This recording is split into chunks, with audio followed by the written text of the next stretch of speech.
Do you own a home in Massachusetts and you're looking to sell for a cash offer or sell quickly to an investor? This video will give you a couple of quick things to look out for that could save you tens or hundreds of thousands of dollars. My name is Justin Rollo. I have been a real estate broker for over a decade. And one thing we've started to see grow and grow and grow in the last few years is something called wholesaling. So what wholesaling is somebody who comes to your house telling you they're going to give you a cash offer, putting an offer on your house that says it's a cash offer, but having no intention of actually buying the house. So what a wholesaler does, they will put your house under agreement with a contract to purchase. Typically, what that contract is going to stipulate is they can transfer it to somebody else. And maybe what they'll say, if you question it, is they're going to say that they're going to create a corporation or an LLC and they're going to transfer it into that LLC. But what they really are going to do is they're going to now shop your offer to somebody else and sell the contract to purchase your house for a higher price than they've negotiated with you. And what I kind of look at wholesaling as is simply stealing the equity of a homeowner to make money. Right? They're not looking out for your best interest like a listing agent would be. They're not looking out for anybody's best interest except their own. And a lot of times they actually don't have the ability to perform. So if they put your house under agreement for $500,000, they probably cannot actually close on your house for $500,000.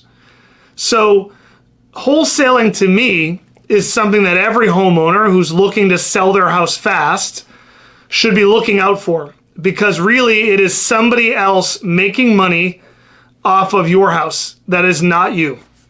So here's two quick ways that we can at least make it harder for somebody to wholesale. Number one, you want the person that you are negotiating with to be listed on the offer to purchase, right? So if I'm negotiating with John Doe, I want John Doe's name on the offer to purchase. And if John says, well, I own an LLC and we're going to be putting it into the LLC's name, then we want to make sure, I'm going to put a link in the description on this video, we want to make sure that when that LLC goes on the offer, that we go onto the Massachusetts website. There's a business entity search that's going to be linked in the description on this video. We want to make sure that when we type that in, that John Doe's name comes up as the manager of that LLC. Right, so we want to make sure that we're dealing with John. The second thing we want to do is we want to write into our offer that it is non-transferable. Okay, so a lot of times what a wholesaler is going to do, they're going to write their name, comma, or nominee. That's going to allow that person to transfer the contract and make money when they transfer that contract. So we want to write in that the offer is not transferable, okay? The second thing we want to do is we want to make sure we get large deposits and that the offer is contingency-free. So we don't want an inspection contingency, we don't want a financing contingency. We don't want a little piece of language that says subject to mutually agreeable purchase and sale. We want this to be an actual cash offer that is not contingent on anything else. And the way that we are going to make sure that the person buying it can buy it is we are going to ask for large deposits. So in Massachusetts, you are a two-step state. We have an offer to purchase and then we have a purchase and sale. And we're going to negotiate a high deposit with the offer to purchase and a high deposit with the purchase and sale. And what that's going to do is it's going to give our buyer a lot of skin in the game.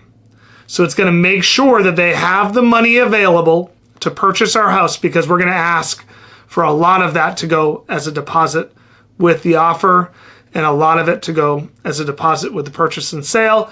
And we are not going to allow that contract to be transferred. If we do all of that, we should make sure that we have an actual investor who's going to purchase your house and not try to make money off of selling the contract that they've negotiated with you.